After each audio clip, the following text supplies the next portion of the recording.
लोकतंत्र ना स्वतंत्र देखा आइल बा खतरा हो। अरे न्यायपालिका झंके जीवन पड़ल या फतरा हो। अरे चले गोली दनादन केहू के जान ना बाची आ जौले है ना अखिलेश संविधान ना बाची।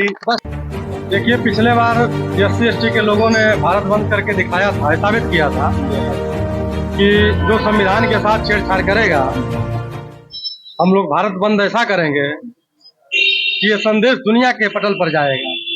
उसी तर्ज पर इस बार भी SC/ST के लोग के साथ साथ तमाम दलों, माननीय हमारे राष्ट्रीय अध्यक्ष समाजवादी पार्टी के अध्यक्ष आदरणीय अखिलेश यादव जी ने भी इसका समर्थन किया है, और चंद्रशेखर जी ने, तमाम छोटे दलों ने, कांग्रेस पार्टी ने इसका भारत बंद का समर्थन किया है।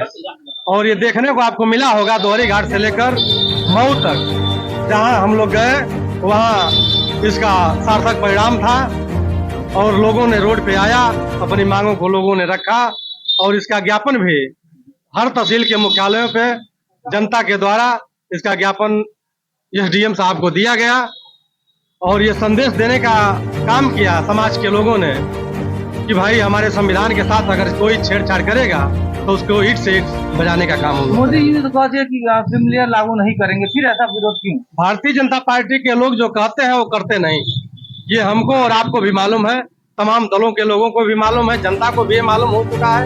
इसलिए हमको भरोसा नहीं है उनके ऊपर, इसलिए हम लोगों ने प्रदर्शन किया है कि सरकार सावधान हो जाए, अगर इस पे छेड़छाड़ करती है तो हम लोग ईंट से ईंट बजाने का काम करेंगे। क्रीमी लेयर से क्या दिक्कत है? क्या नाम पड़ेगा आपका? कन्नौजिया हमारा। सरकार ने क्रीमी लेयर लागू सुप्रीम कोर्ट ने क्रीमी लेयर लागू करने के लिए कहा है, बोला कि सभी जातियों का आरक्षण पूरी तरह नहीं मिल पाता है, अगर क्रीमी लेयर लागू कर दिया तो शायद सबको आरक्षण मिल जाए, तो दिक्कत जहाँ से आ रही है।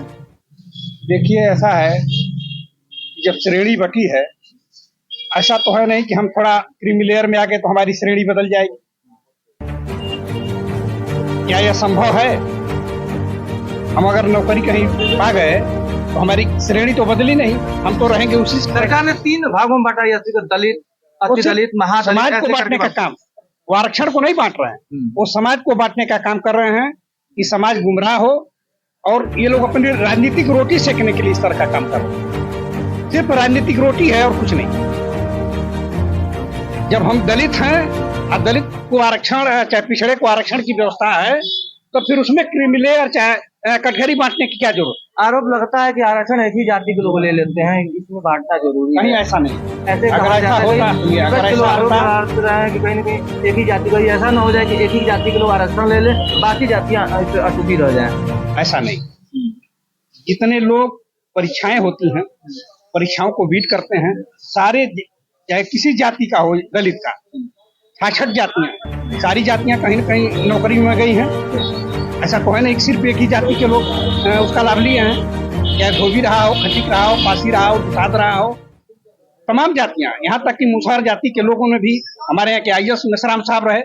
आखिर अगर ऐसा होता तो कैसे वो IAS और तमाम हमारे समाज के लोग यहाँ SDM और क्या नाम की CO रहे? ऐसा नहीं है। जिन लोगों ने शिक्षा का महत्व समझ लिया, यह अलग बात है कि बाबा साहब के मेथड को जिन लोगों ने समझ लिया वो आज तरक्की कर गए। आज जो लोग देर में समझे वो थोड़ा देर में नौकरी पाए, चाहे उसका लाभ लिया। आरोप लग रहा था कि समाजवादी पार्टी के मुखिया अखिलेश यादव जी आरक्षण बचाने के नाम पर दलितों का वोट ले लिए, जबकि जब आरक्षण मिल बचाने की बात है तो उसने समर्थन नहीं किया। आज आकर वो प्रेस कॉन्फ्रेंस किए हैं। आज नहीं, माननीय राष्ट्रीय अध्यक्ष जी ने जब ये आया, जब आया तो ये अलग विषय है कि धर्मेंद्र यादव ने कह दिया भूल से, धर्मेंद्र यादव या किसी भी समाजवादी पार्टी का नेता अगर कुछ कहता है तो पार्टी की गाइडलाइन नहीं मानी जाती है। राष्ट्रीय अध्यक्ष ही सर्वोसर्वा है और राष्ट्रीय अध्यक्ष ने कहा कि मैं इसके खिलाफ हूं, मैं आरक्षण बचाने के पक्ष में रहूंगा और मैं रोड पर उतरने का काम करूंगा। इसलिए राष्ट्रीय अध्यक्ष जी ने लिखित घोषणा किया और प्रेस वार्ता में भी कहा कि मेरे लोग दलित के साथ खड़े होकर कंधे से कंधा मिलाकर आरक्षण बचाने के लिए अगर जान की भी बाजी देनी पड़े तो समाजवादी के लोग खड़े रहेंगे। कितनी पार्टियों का समर्थन मिला है भारत पर? मुझको ये लगता है कि भारतीय जनता पार्टी को छोड़कर सारे दलों के लोगों ने ये आरक्षण बचाने के लिए रोड पे आज उतरे हैं। क्या कहेंगे जो सुप्रीम कोर्ट का आदेश था कि क्रीमी लेयर लागू करना चाहिए एससी कोटे से कि सबको आरक्षण का लाभ मिले, इससे आप क्या कहेंगे? अरे जो पढ़ेगा लिखेगा उसी को आरक्षण मिलेगा। मैं इस पर के गीत के माध्यम से कह देना चाहता तो बताइए। अरे दलित बैकवर्ड साथे जगी है हो, साथे मुसलमान भाई लगी है हो, नहीं तई हवा केहू के अरे सम्मान ना बाची, अजवले यही है ना अखिलेश संविधान ना बाची, अरे जवले यही है ना अखिलेश संविधान ना बाची। हमारे नेता ने समर्थन किया है और इस भारतीय जनता पार्टी की सरकार में अरे लोकतंत्र ना स्वतंत्र देखा आइल बा खतरा हो। आप मीडिया के साथी हैं, आप लोग जो बैकवर्ड दलित कहे उनके लोगों की बातों को आप जनता के बीच में पहुंचाने का काम करें। इस नाते आप लोगों की बहुत बड़ी जिम्मेदारी है। आप लोगों से एक लाइन मैं कहना चाहता हूँ कि अरे लोकतंत्र ना स्वतंत्र देखा आइल बा खतरा हो।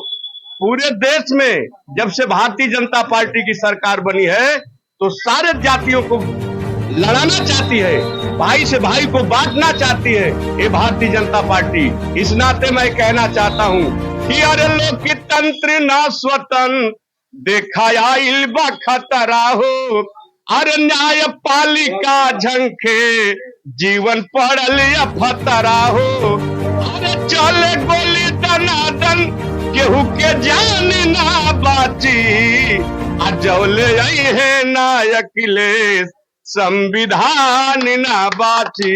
बसपा के कार्यकर्ता आरोप लगा रहे हैं कि अखिलेश जी आए, चुनाव में आरक्षण के नाम पर तोप ले लिए जी, लेकिन जब आरक्षण की बारी आ रही है, जब संविधान बनाने की बारी आ रही है तो आगे नहीं आ रहे हैं। ऐसी बात नहीं है। सारे समाजवादी पार्टी, मैंने तो फेसबुक के माध्यम से देखा है, कई जिले के कार्यकर्ताओं से मैं जुटा हूँ। गोरखपुर, आजमगढ़, मऊ, देवरिया और बलिया, सारे कार्यकर्ता आलमबंद होकर के और आरक्षण के विरोध में समाजवादी पार्टी के लोग कदम से कदम मिला के चलने का काम किया है।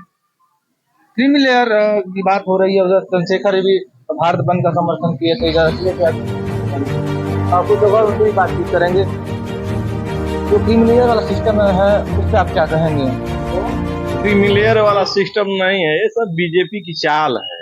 वो तो कह रहे हैं कि सबको आरक्षण नहीं मिल पाता है, कुछ जातियां एक ही जातियां आरक्षण लेकर आगे बढ़ जा रही हैं, कुछ जातियां ले ही नहीं पाती हैं। हाँ, तो उनको इससे लेना देना थोड़े ना है, उनको लेना देना अपने वोट से है कि मैं ऐसी ऐसी घटना करूंगा, ये चर्चा होगी, चर्चा में होगा कि ये 3 श्रेणी में बांट रहे हैं, थोड़ा इधर उठ जाएगा तो उधर, उसमें से हम करेंगे।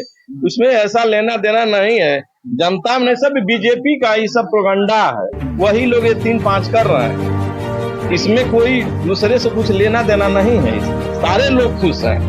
कोई सुझाव सुप्रीम कोर्ट के जज ने सुझाव दिया था कि लागू सरकार कर सकती है, फिर हंगामा इतना क्यों? तो सुझाव तो ही दिए थे। अरे भाई, हम कहते इतने मेहनत से संविधान बाबा साहब ने बनाया, ये लोग शुरू से छेड़छाड़ कर रहे हैं, इसीलिए ये लोग इतना चले गए। लोग नीचे नहीं नीचे गए हो तो इसी के लिए सारी लड़ाई हुई।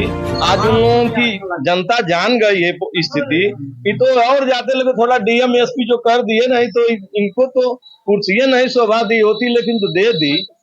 तो ये क्या करेंगे इसके लिए? फिर गणित बैठा रहे, उनका चुनाव लग रहा है ना कि चुनाव में क्या होगा। तो ये लोग बस जाति में जात बांट रहे हैं और कुछ तो इन लोगों को करना नहीं है। विकास की काम करिए, नौकरी को निकालिए, नौकरी निकालेंगे नहीं, 4 वर्ष का 5 वर्ष जो होगा संविदा पर करेंगे, इसकी बात करेंगे नहीं। और यह झूठों सब करते उड़ते हैं लोग, ये लोग सिर्फ वही काम करते हैं, बकिया कुछ लोगों को करना होना नहीं है। और जो आरक्षण जब हम लोगों के राष्ट्रीय अध्यक्ष ने प्रेस वार्ता कर दिया, और संविधान की लड़ाई आज से नहीं लड़ रहे हैं, राष्ट्रीय अध्यक्ष शुरू से लड़े, उनके बाप भी लड़े, जो व्यवस्था दिए हुए दिए और ये पूरा दिए हैं। सुप्रीम कोर्ट के जजों को भी आरोप लग रहा है कि कॉलेजियन सिस्टम के तहत आते हैं कि SC/ST कोई रहता नहीं है, फिर ऐसा फरमान क्यों? क्या कहेंगे इस पे आप? वो सरकार करती है जजों की नियुक्ति, उठा के देख लीजिए। आखिर जब सरकार नियंत्रण करती है और सरकार फैसला लेती है तो आखिर उसमें आरक्षण क्यों नहीं लगा? एक भी एससी और बैकवर्ड का जज नहीं, सुप्रीम कोर्ट में। हाँ कहीं नहीं है। सुप्रीम कोर्ट में है ना, हाई कोर्ट में देख लीजिए, जो प्रमोशन से थोड़ा मोड़ा जाते भी थे लोग, कॉलेजियन सिस्टम से जाते हैं। हाँ वो लोग भी आज रोके गए हैं। एसोसिएट प्रोफेसर देख लीजिए, आज निकाले जा रहे हैं। प्रोफेसर 1-2 सीट निकाल के वो आरक्षण नहीं लागू हो रहा है, तो कैसे कहा जाए कि सरकार आरक्षण के पक्ष में? अब कैसे खत्म करेगी सरकार आरक्षण?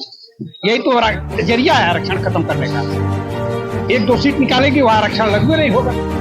आरक्षण प्राइवेट सेक्टर में बात किया जा रहा है कि प्राइवेट सेक्टर में आरक्षण लागू किया जाए। अब बिल्कुल प्राइवेट सेक्टर से अगर आप नौकरी दे रहे हैं तो वहां भी आरक्षण लागू करिए।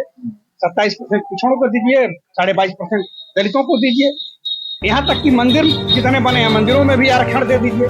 कम से कम हम लोग भी घंटा बजा के और 91 रुपया पैसा दो। वहाँ कौन सा मेहनत करना है भाई? सारी जगह आरक्षण। हमारा ये लेबर काम कर रहा है तो 350 रुपया जो है पा रहा है, वहाँ तो 1000 रुपया पा रहे हैं सब।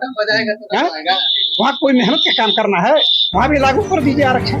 तो सरकार पहले समाजवादी पार्टी की रही है, समर्थन की रही है, तो कभी जनसंख्या जो होता है ना, जनसंख्या जनगणना तो करवा नहीं पाए। तुम बस मांग कर रही थी, आप क्या करेंगे? ये बताइए, जब यही बिहार की सरकार ने अगर जाति जनगणना की बात किया तो क्यों भारतीय जनता पार्टी के लोग विरोध किए? और जब जब दलितों पिछड़ों के आरक्षण की बात आती है तो यही लोग, आज जो क्रीमिलेयर की बात कर रहे हैं लोग, यही लोग आखिर पागलों को जलाने का काम करते थे। आरक्षण का विरोध यही लोग, दूसरा कोई नहीं किया। करने वाले यही लोग, क्योंकि आज हम कह रहे हैं कि EWS के तहत नौकरियां हो रही हैं ना, एक बार नहीं विरोध हो रहा है। हम लोगों ने तो नहीं विरोध किया भाई, ठीक, अगर उसमें भी गरीब है तो उनको आप दो नौकरी। ये विरोध हुआ तो ठीक उसी तरह से जब हम कह रहे हैं कि जब हमारी सरकार आएगी तो सारे जाति धर्म के लोगों को जो श्रेणी में आएंगे उनको उस तरह का आरक्षण का लाभ दिया जाएगा। तो हमारी मौजूदगी थी घोसी लोकसभा क्षेत्र के अंतर्गत अमिला में, और आज भारत बंद का आह्वान किया गया था दलित SC ST के लोगों के द्वारा।